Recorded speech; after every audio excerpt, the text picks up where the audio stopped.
오늘 본문 말씀을 통해서 늙어버린 다윗이라는 제목으로 함께 말씀을 나누겠습니다. 우리가 가지고 있는 성경은 한글로 쓰여져 있습니다. 하지만 원래 성경은 히브리어와 헬라어로 기록되었다가 여러 언어로 번역되었고 우리가 가진 이 한글로까지 번역된 것입니다. 우리 성경에는 열왕기상과 열왕기하가 두 권으로 나누어져 있지만 히브리 성경에는 이 두 권이 한 권으로 묶여서 열왕기 한 권으로 묶여 있었습니다.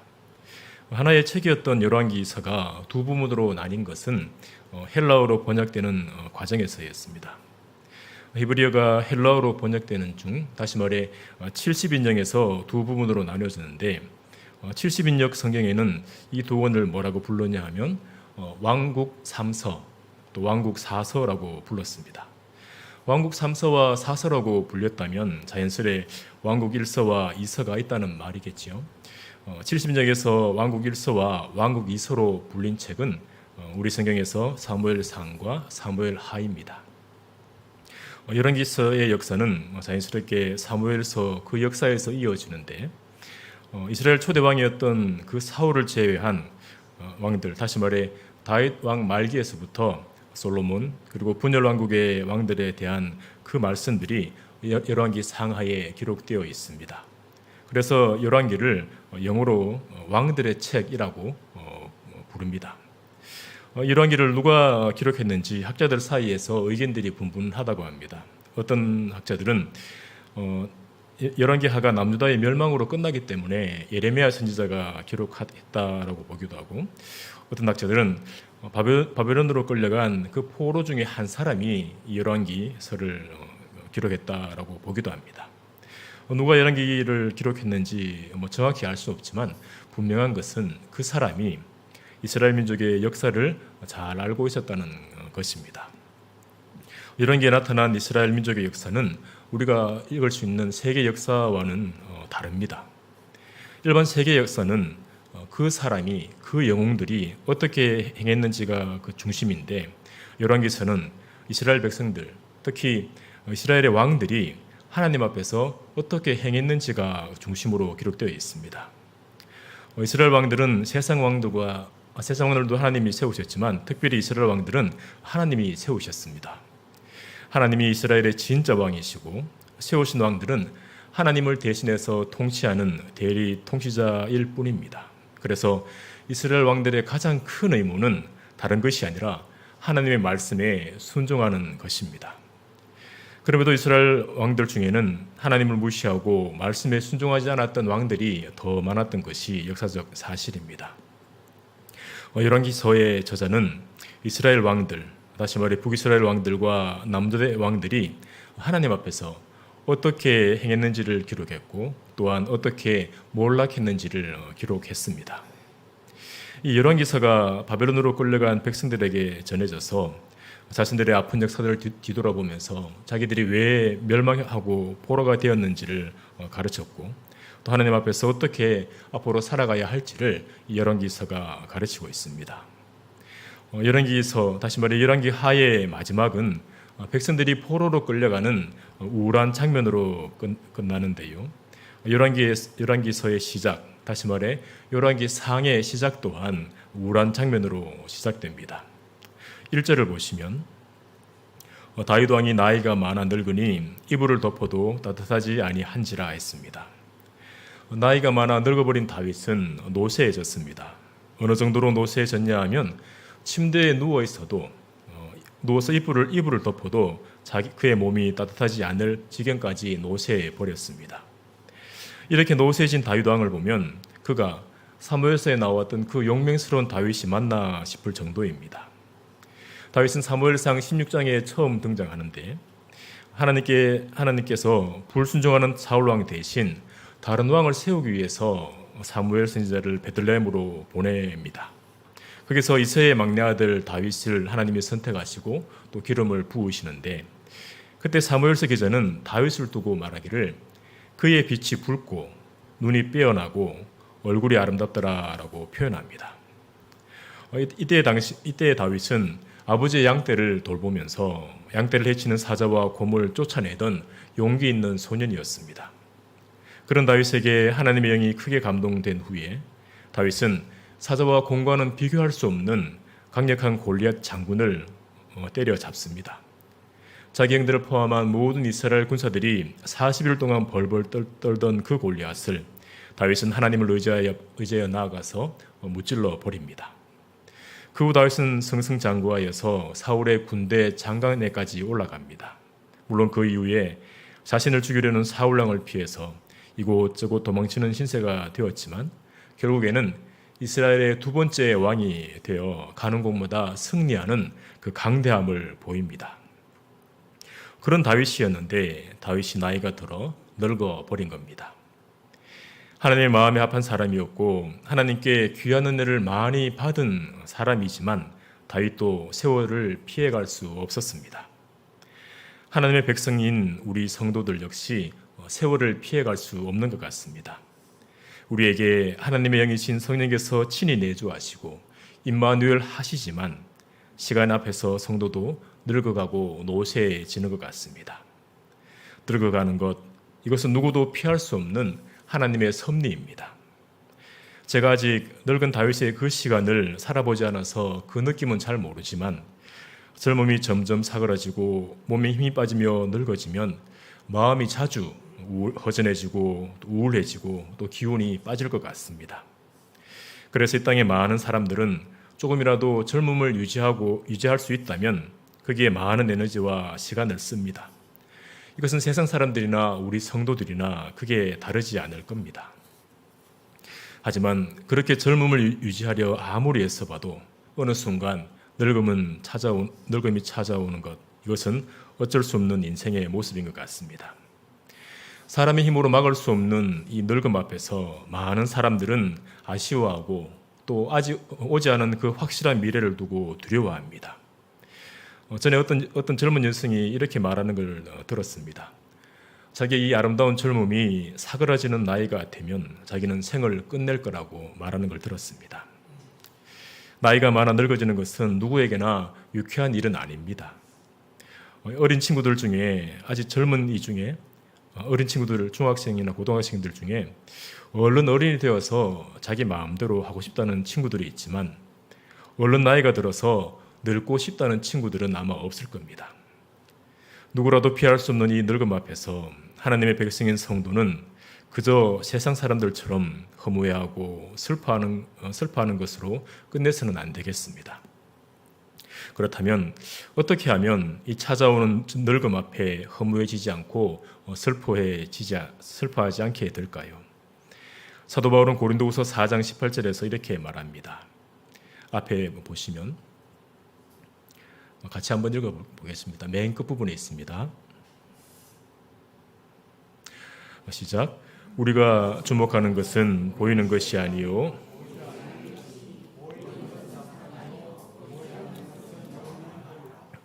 아멘. 이 땅의 삶이 전부라고 생각하면 늙음은 슬픔일 뿐입니다. 돌이키고 싶어도 돌이킬 수 없는 불행일 뿐입니다. 하지만 성도는 이 땅의 삶만 바라보고 살지 않습니다. 우리 주님 다시 오시는 그 영광스러운 날을 바라보고 사는 것이 성도입니다. 주님 다시 오시는 날 성도는 부활의 첫 열매이신 예수님처럼 신령한 몸으로 부활할 것입니다. 나이가 많아 늙어버린 다윗은 아주 멀리서만 어렴풋이 부활의 영광을 바라보았지만 우리는 이미 이 부활을 바라보며 기다리고 있습니다. 지금은 보이지 않지만 영원한 영생의 삶이 우리 앞에 기다리고 있습니다. 그것을 바라보며 소망할 때 성도는 늙고 노쇠한 삶 가운데 있다 할지라도 슬퍼하지 않게 될 것입니다. 어린아이가 자라서 아름다운 청년의 때를 보내는 것은 참 보기 좋아 보입니다. 하지만 그 아름다운 청년의 때보다 더 아름다운 때가 부활의 때입니다. 그 부활의 영광이 우리를 기다리고 있습니다. 이 땅의 삶을 살아가실 때 부활의 이 소망이 성도님들의 삶의 실제가 되기를 바랍니다. 노쇠함과 연약함과 병약함을 모두 벗어버리는 부활의 영광을 바라보신다면 우리 안에 일어나는 우울함들이 조금씩 벗어질 것입니다. 주께서 허락하신 이 땅의 삶, 특별히 노새에 가는 그 시간을 살아가실 때 이 땅만 바라보지 않고 부활할 때 영원한 영광의 때를 바라보시는 우리 모두가 되기를 소망합니다. 다윗 왕이 나이가 많아 늙어서 이불을 덮어도 따뜻하지 않는, 어떻게 보면 이 비참한 때에 그런 다윗을 향해 서로 다른 모습을 보이는 사람들이 본문에 나옵니다. 한 부류는 늙고 노쇠했지만 여전히 다윗을 이스라엘의 왕으로 보고 다윗을 위하는 사람들입니다. 또 다른 부류는 늙고 노쇠한 다윗을 이미 죽은 사람 취급하며 자기 욕심을 차리는 부류입니다. 먼저 늙어버린 다윗을 여전히 위하는 사람들의 모습이 2절에 나옵니다. 2절을 보시면 그의 시종들이 왕께 아뢰되 우리 주 왕을 위하여 젊은 처녀 하나를 구하여 그로 왕을 받들어 모시게 하고 왕의 품에 누워 우리 주 왕으로 따뜻하시게 하리이다. 이 당시 의술 중에 몸이 차가워진 사람에게 젊은 사람이 함께하면서 온기를 공급하는 치료법이 있었는데 다윗의 신하들은 그 방법으로 다윗을 섬기려 합니다. 그래서 신하들은 이스라엘 온 땅을 수소문하여 마침내 수넴 여자 아비삭을 찾게 되었고 그를 다윗 왕에게 데려옵니다. 열왕기서 기자는 이 아비삭을 두고 심히 아름다웠다라고 표현했는데 그런 아비삭이 다윗 곁에서 시중을 들게 됩니다. 다윗은 심히 아름다운 아비삭을 곁에 두었지만 그와 잠자리는 같지 않습니다. 어떤 학자들은 이런 다윗을 두고 다윗이 하나님 앞에서 자신을 절제한 것으로 보기도 하지만 어떤 학자들은 다윗의 몸이 차가워질 만큼 기력이 다 떨어져 버려서 아비삭을 안을 수 없었다고 보기도 합니다. 어찌되었든 다윗 왕을 위하는 신하들은 다윗을 위하여서 젊은 아름다운 여인 아비삭을 준비해 줍니다. 이런 신하와는 달리 다윗을 죽은 것처럼 여긴 사람들이 나옵니다. 5절을 보시면 그때의 핫기스의 아들 아도니아가 스스로 높여서 이르기를 내가 왕이 되리라 하고 자기를 위하여 병거와 기병과 호위병 50명을 준비하니라고 했습니다. 핫기스의 아들 아도니아는 다른 사람이 아니라 다윗의 넷째 아들입니다. 아도니아는 아버지이며 왕인 다윗이 침대에 누워서 자기 몸 하나 건사하지 못하는 그때에 아버지를 위하기보다 자기 자신을 위하며 스스로 왕이 되려 나섭니다. 이미 왕권이 자신에게 다 넘어온 것처럼 자기를 위하여 병거와 기병과 호위병을 준비해서 즉위식을 준비합니다. 아도니아는 넷째 아들이라고 했는데 그럼 위의 형들은 어찌 되었고 이 아도니아가 나선 것일까요? 다윗의 첫째 아들부터 셋째 아들이 이미 죽었기 때문입니다. 다윗의 첫째는 암논입니다. 암논은 셋째 압살롬의 동생 다말을 범하고 압살롬에게 죽임을 당합니다. 이 과정에서 셋째 압살롬은 다윗을 위해 도망쳤고 결국에는 다윗을 죽이고 자신이 왕이 되려는 반역을 일으키게 되었고 그 과정에서 요압 장군에게 죽임을 당합니다. 둘째는 길라압이라고 이름 나오는데 이 이름 외에 다른 기록된 부분이 없어서 아마 일찍 죽은 것으로 봅니다. 왕가의 불행으로 넷째 아들이 왕이 서열일위가 된 것인데 서열상 자기 외에 왕이 될 인물이 없다는 것을 안 아도니아는 스스로 높여서 왕이 되려고 한 것입니다. 열왕기서 기자는 이런 아도니아를 두고 6절에서 이렇게 표현합니다. 그는 압살롬 다음에 태어난 자요 용모가 심히 준수한 자라. 그의 아버지가 내가 어찌하여 그리하였느냐고 하는 말로 한 번도 그를 섭섭하게 한 일이 없었더라. 아도니아의 인물됨을 말할 때 압살롬을 거론하면서 그 용모가 심히 준수했다 하는 이 대목에서 아도니아가 압살롬과 비슷한 길을 걷는다는 복선을 깔고 있는 것 같습니다. 아도니아가 늙은 다윗이 마치 죽은 것처럼 다윗에게는 아무 말도 하지 않고 스스로 왕이 되려 한 것은 아도니아 혼자만의 결정이 아니었습니다. 7절을 보시면 아도니아가 수료의 아들 요압과 제사장 아비아달과 모이하니 그들이 따르고 도우나 했습니다. 당시 군대를 장악하고 있던 군대 장관 요압과 제사장 무리의 우두머리인 대제사장 아비아달이 아도니아와 함께 했는데 아도니아는 자신의 정치적 수완으로 두 사람을 포섭한 것으로 보입니다. 두 사람은 늙고 노쇠한 다윗이 죽은 후에 용모가 심히 준수한 서열 1위 아도니아가 당연히 왕위에 앉을 거라고 봤던 것 같습니다. 그래서 아도니아처럼 다윗 왕에게는 아무 말도 하지 않은 채 아도니아를 왕으로 세우려고 준비합니다. 아도니아는 자신을 지지하는 사람들과 함께 에르노겔 근방 소열레파의 곁으로 가서 양과 소와 살찐 송아지를 잡고 잔치를 엽니다. 아도니아는 그 자리에서 자신이 왕이 되는 왕위 즉위식을 거행하려 했던 것 같습니다. 아도니아는 그 자리에 중요한 사람들을 많이 초대하는데 왕자들 곧 자기의 모든 동생들과 다윗 왕의 신하들을 초대합니다. 다윗은 늙어버려서 자기 몸 하나 돌보지 못하는 때에 젊고 아름다운 아도니아가 왕위에 앉는다 하면 많은 백성들이 수긍하고 그 자리에 함께하고 싶을 텐데 이 자리에 아도니아를 함께하지도 않았고 지지하지 않는 사람들이 있었습니다.